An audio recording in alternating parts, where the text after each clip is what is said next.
La louange est à Allah, le Seigneur des mondes, et que Allah élève davantage les degrés et les grades du prophète Mohammed.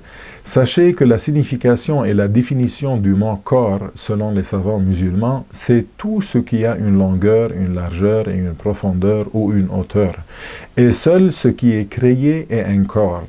Dieu, lui, est le Créateur qui ne ressemble à aucune créature. Il n'a donc ni longueur, ni largeur, ni hauteur, et il n'est pas composé. Il n'est ni un petit corps, ni un grand corps, ni épais, ni fin, ni court, ni long.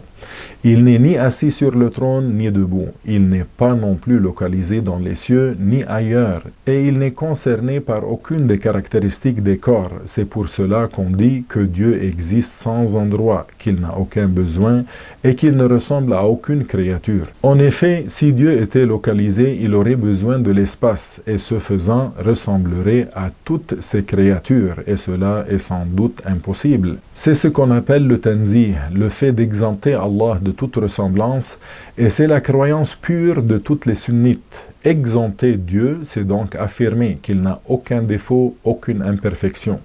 Allah le Créateur n'a ni longueur, ni largeur, ni pesanteur, ni couleur. Il n'est ni jaune, ni rouge, ni noir, ni blanc, ni transparent. Il n'a besoin de rien, il n'a pas de ressemblant. Il n'habite ni les cieux, ni les terres, ni le paradis, ni l'enfer. Il n'est pas assis sur le trône. Il existe avant l'endroit sans endroit. Il est le plus haut en grade et en degré, non pas par la localisation.